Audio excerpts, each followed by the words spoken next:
实习生徒弟仗着关系硬，抢走我900万销售订单。他拿着刚签约的单子朝我得意洋洋地炫耀：师傅，人家客户指名道姓要我签单，我总不能往外推不是？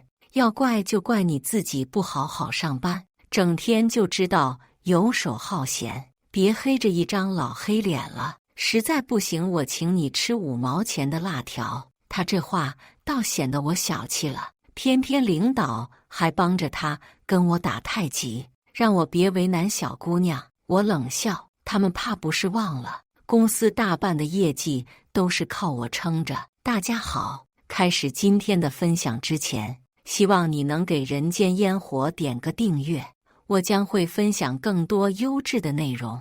助理打电话告诉我，客户被抢后，徒弟徐元已经站在门口送走了客户的车子。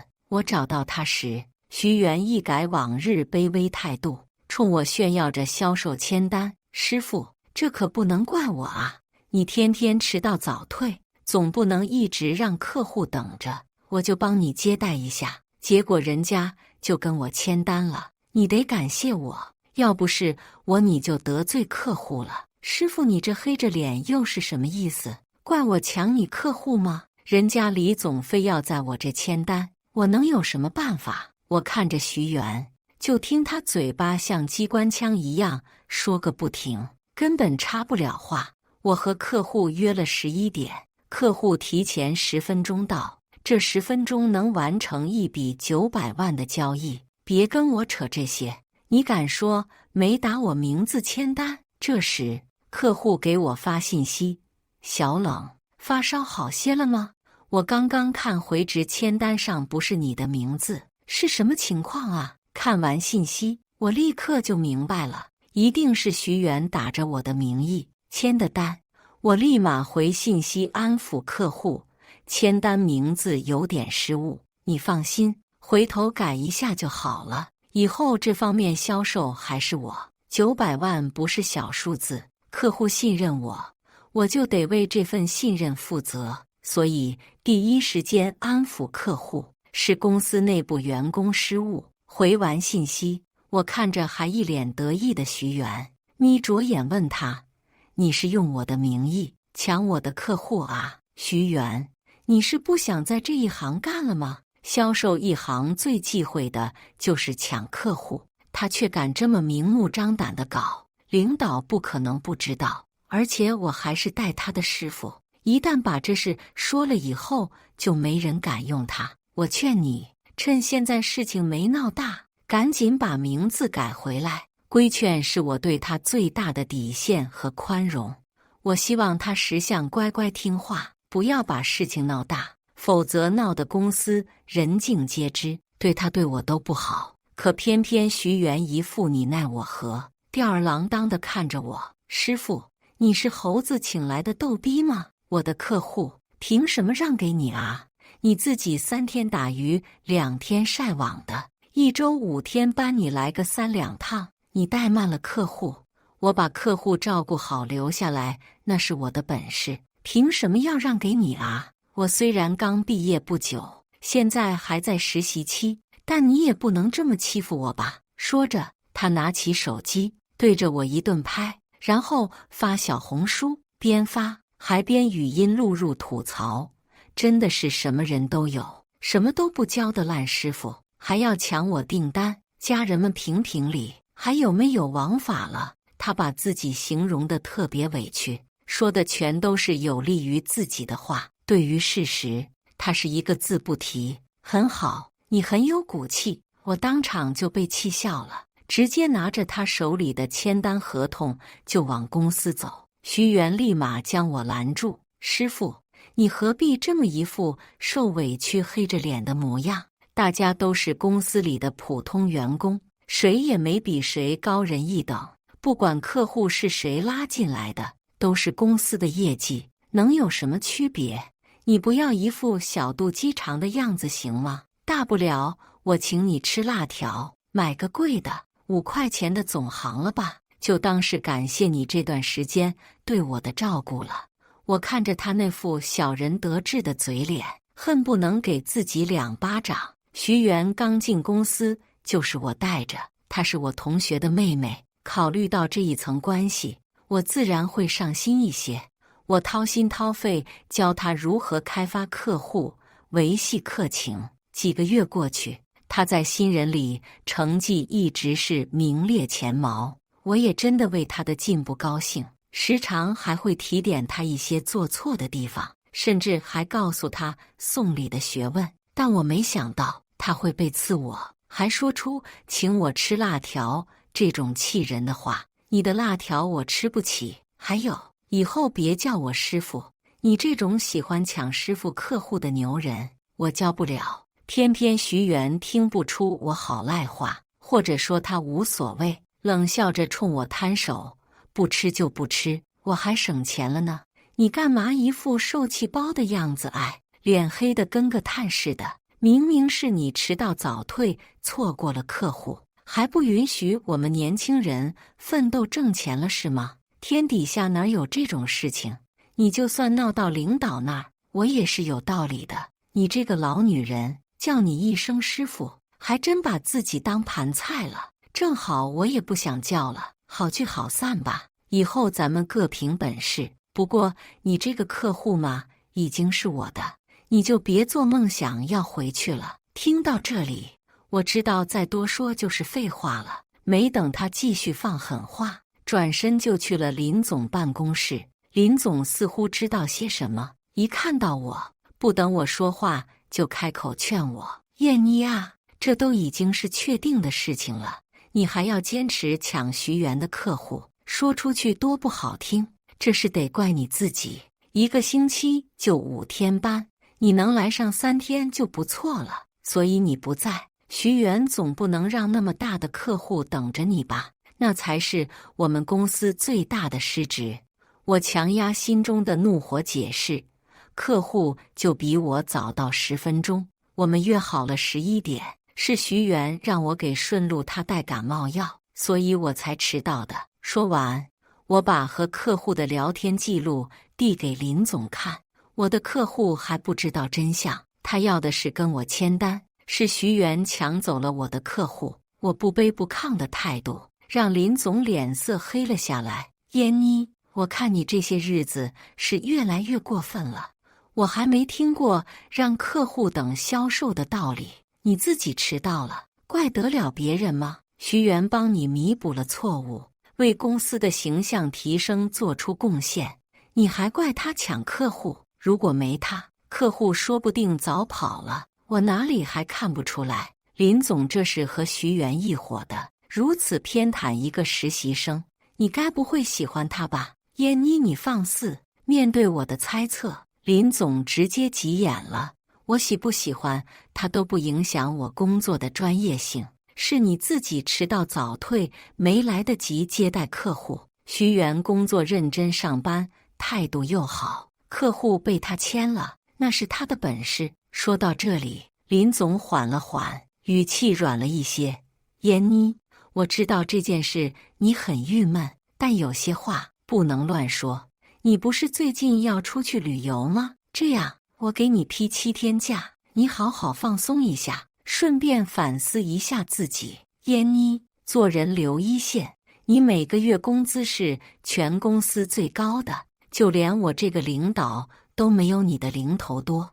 你要多给年轻人一些机会，不要占着茅坑一个人拉屎，行吗？林总软硬兼施，把他对待员工一贯的套路都用在我身上。可惜他想当然了，忘记我是前任总经理3顾茅庐请来的人，我的高工资全靠自己，我想上班就上班，也是刚来的时候就谈好的。想到这里，我已经决定换公司。林总，既然你都这么说了，那你帮我报销一下之前陪客户的花费吧，也不多。从刚刚认识客户到现在，我前后花了大概5万多。过一会我整理一份消费清单，你记得给我报销一下。林总听后满脸震惊，他愤怒地问我：燕妮，你是在跟我搞笑吗？陪什么客户需要5万？老子3个月工资也就5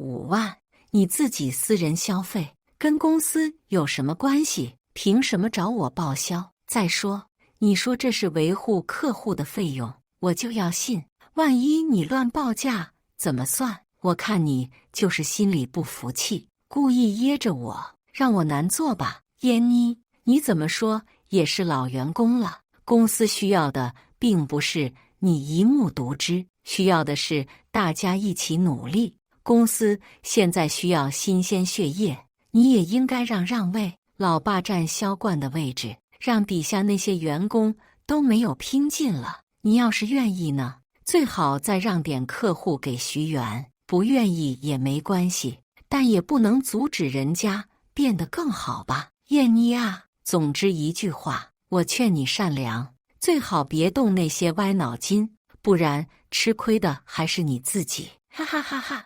我实在没忍住笑出了声。第一次听说销冠是靠我让步才能当上的，这种东西不是各凭本事吗？他好像以为销冠很容易当似的。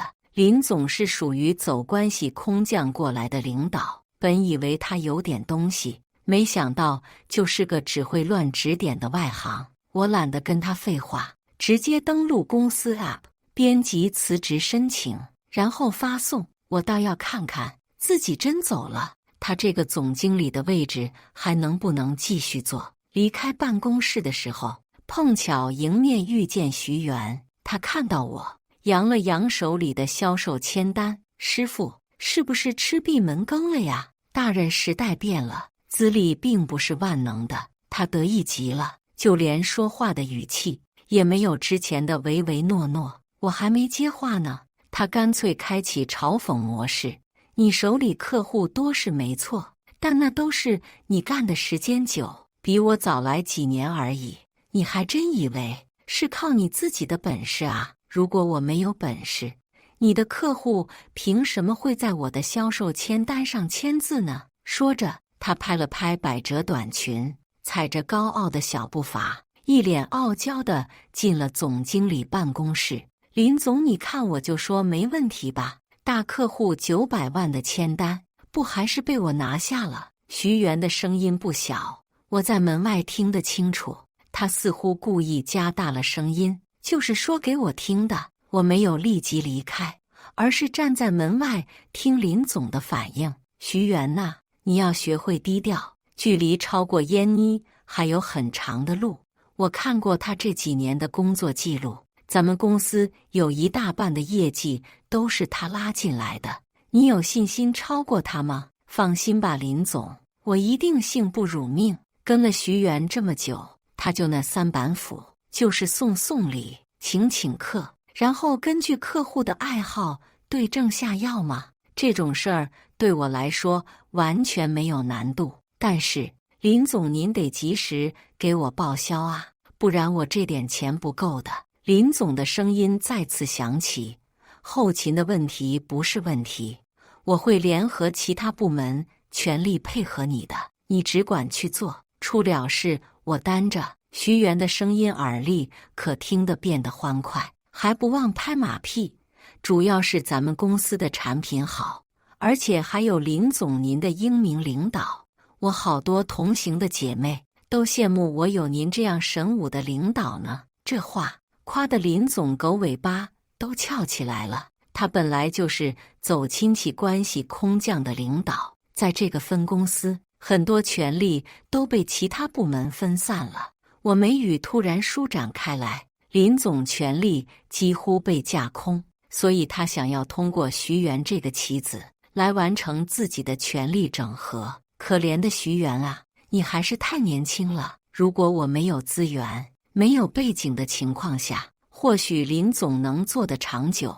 他徐源抱准大腿，也许真能在销售部干出一番成绩来。可惜资源和背景老娘都有。我给客户发了一条短信，又给公司的老板编辑了一段文字发送后，我直接推门而入，进了林总办公室，然后当着林总的面一巴掌狠狠打在徐源脸上，吃里扒外的贱骨头。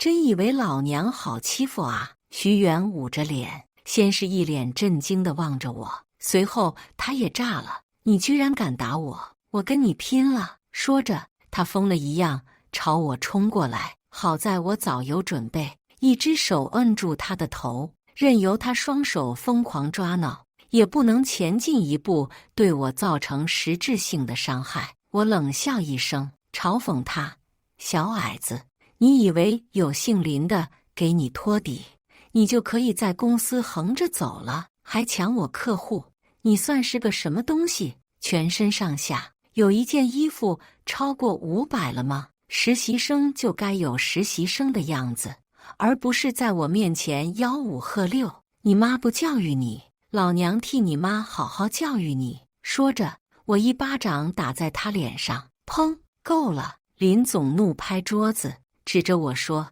燕妮，你给我冷静一点！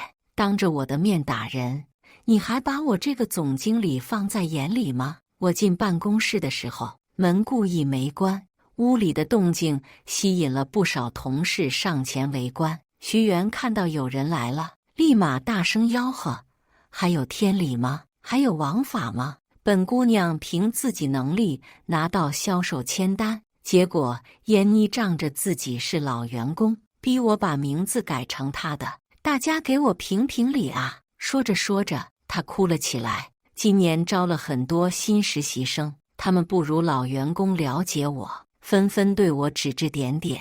燕妮也太过分了吧，仗着自己是老员工，这么肆无忌惮欺负新员工。是啊，简直不要太过分，咱们必须站出来给徐元撑腰，不然以后倒霉的就是我们了。老员工则是不说话，他们很清楚我的业务能力，但销售部门多是竞争关系，他们不敢对我落井下石，却乐得看热闹。燕妮，徐元有了人生缘，整个人气势都变得大了许多。他指着我说：“不要以为自己是销冠就可以在公司无所欲为了，公司不是你一个人的，你上班3天打鱼2天晒网就算了，还抢新员工业绩，更是不把我们林总放在眼里。你以为公司是你家开的吗？”徐元的喋喋不休让林总脸上重新多了笑容，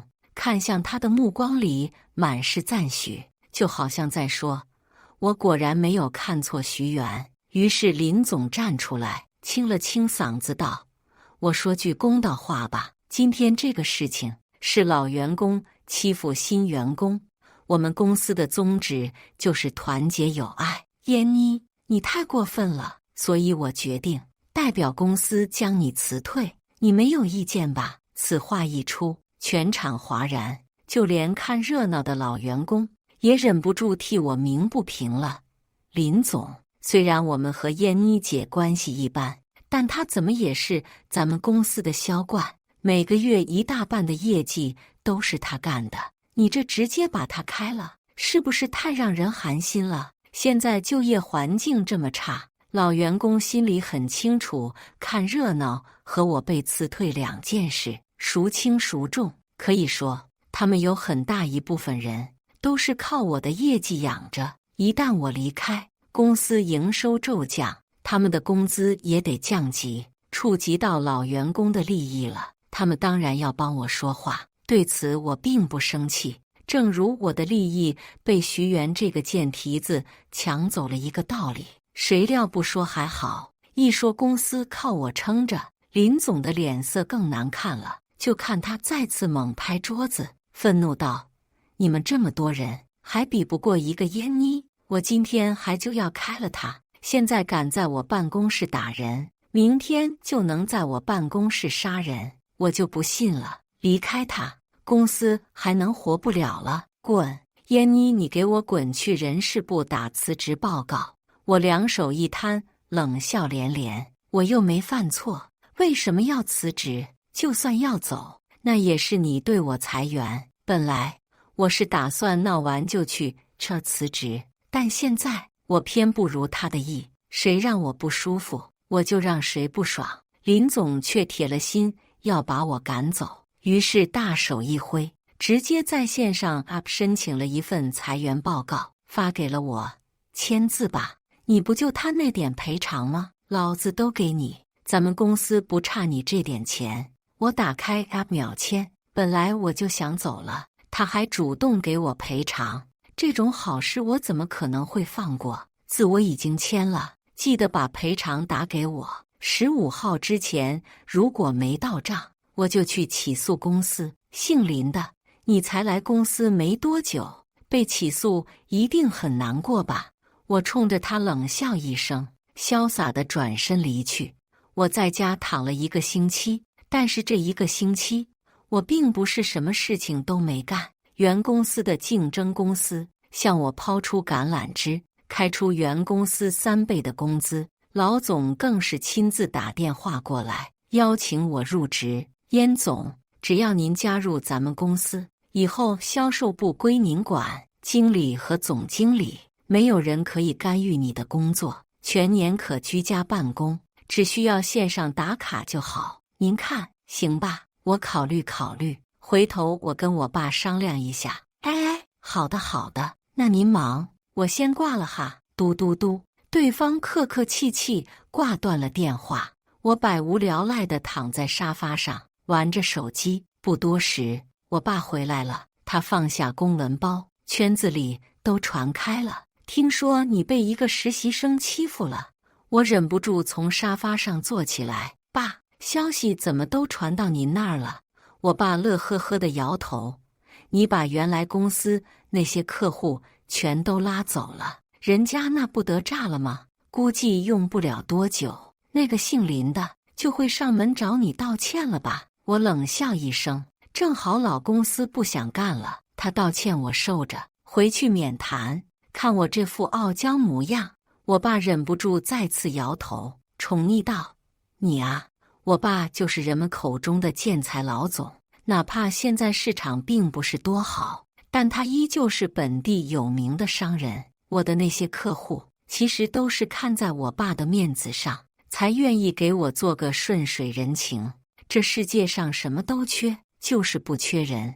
姓林的和徐元想搞我，我就要让他们丢掉工作。约闺蜜去逛街的时候，原公司的前任总经理王总找到了我，他穿着粗气，我却坐在车里。他堆出笑脸：“燕子，你不要跟小孩子置气啊。”小林是我家亲戚的晚辈，我寻思让他历练历练，你多担待点爱。我从车里走出来，虽然王总是来找我道歉，但该给的尊重还是要有的，不然和姓林的有什么区别？我认真解释道：“王叔，我年纪看着也没那么大吧？还有关于离开公司的事情，我有必要跟你解释清楚一下。是姓林的把我裁员的，并不是我要辞职。他觉得公司有我没我都一样，您其实直接打个电话过来就成，不用单独跑一趟的。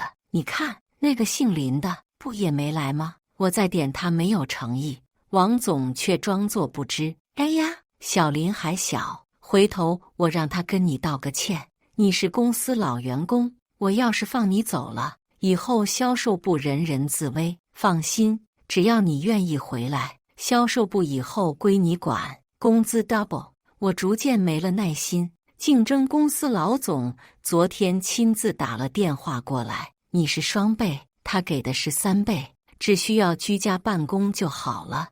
王总听后脸色顿时难看下来。燕子，你这样做就有点不厚道了吧？我好生解释，这不是厚不厚道的问题，事情闹成现在这样，谁都不愿意看到。姓林的连个道歉的诚意都没有，我凭什么要回去呢？这些事情，你作为公司老总，心里是很清楚的。我信息早就发了，你到现在才来找我，这就是你口中的诚意吗？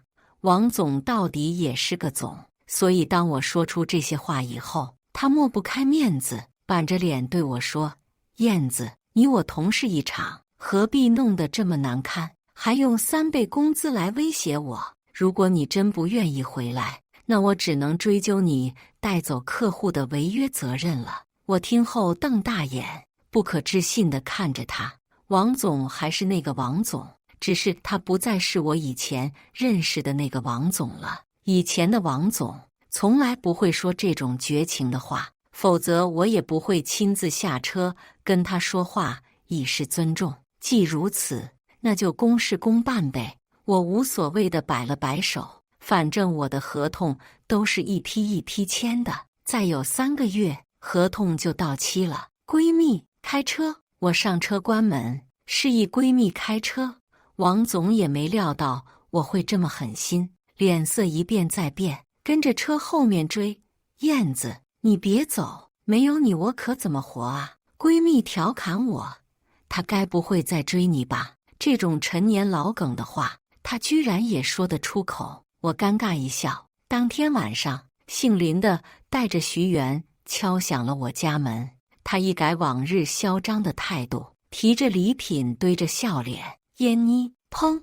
我反手关上门。咚咚咚，他敲了半天，我实在是忍不了，就把门打开，把他轰到院子里。有什么事，直接在这里说吧。姓林的有些尴尬，用手肘碰了碰一旁低着头的徐元，小声：“你倒是吱个声啊！”徐元憋了半天，憋出个对不起3个字。我竖起耳朵，你说啥？跟蚊子似的，我听不清。对不起行了吧？徐元气得哭红了眼。我冷笑一声，哦，这时候想起来对不起了。你早干嘛去了？不是说我就比你早干几年吗？不是说你已经学到了我的精髓，可以独当一面了吗？既然如此，为什么还来跟我道歉？姓林的皱着眉劝我，差不多行了啊，欺负一个小姑娘算什么本事？我直接被气笑了。欺负小姑娘？搞清楚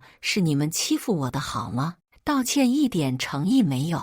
滚滚滚，赶紧给老娘滚！我直接他们轰出去。临走之前，徐元忽然阴笑了一下，对我说：“燕妮，你等着吧，我不会平白无故道歉的。”当天晚上，一则我欺负新人的新闻标题就在短视频上火了。这件事还是我闺蜜将链接发给我，我才知道的。当我打开评论区，看着里面的人对我铺天盖地的一通骂，还有对徐元表示声援的态度，我被气得直跺脚。原来是徐元提前让姓林的偷偷拍摄，将我骂他的视频截取了一段，对他有利的发上平台，断章取义，简直太过分了。我打电话给姓林的，怒问：“这就是你说的解决问题的态度吗？”呵呵，给你台阶你不下啊！既然如此，那就怪不得我心狠了，准备迎接网暴的洗礼吧。我已经把你的住址发到评论区了，没多久就有网友给我寄刀片、寿衣，还有人的粪便，甚至还有一些不三不四的人出现在我家附近。好在我爸给我找了临时保镖，基本的安全能够保障。我又给徐元打电话，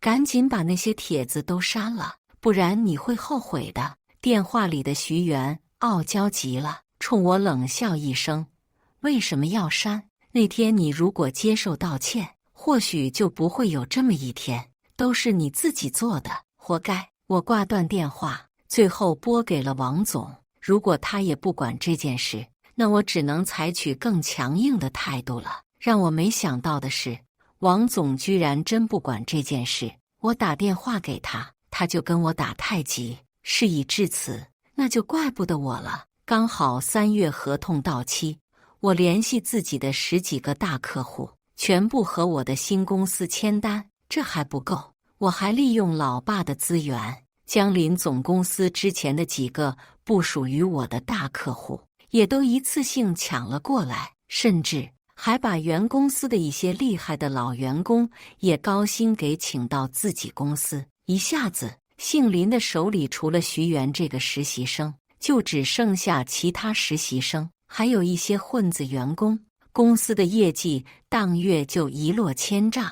王总连夜拎着徐元，踹着姓林的一起找到我家，希望我网开一面。我被网暴1个多月了，精神受到了严重创伤，你们得赔我。徐元皱眉，你家这么有钱，我道个歉就行了吧，何必把事情做绝？我听后气笑了，我把事情做绝？我把仓库门打开，里面的刀片快递直接滚了出来。我把你当徒弟，你把我挂网上，你把这些快递拆了看看，再说话行吗？王总当起了和事佬，曾经都是同事。燕子啊，徐元年轻，他做的事情确实不对，但你是长辈，就该让着他点。我冷笑，直接回怼，我是他妈还是他奶，凭什么让着他？姓林的说，我就看不惯你这种嚣张跋扈的样子，离开你爸，你什么都不是，跟我在这装什么？我听后也不生气，而是笑眯眯地看向他，有意思啊，我嚣张跋扈，你能把我怎么样？说我拼爹啊？你不也拼王总吗？我昨天刚得到消息呢，姓林的你恐怕还不知道吧？徐元除了跟你保持办公室恋情之外，还和王总有一腿呢。说着，我将一段视频甩给他看。林将信将疑地看了眼视频后，整个人脸色都绿了。王叔，你，他已经气到说不出话来。王总一脸的尴尬。那天他自己爬上我的床，还让我帮你一起网暴燕妮。我喝了点酒，所以就没忍住。原来这一切也有王总在背后捣鬼。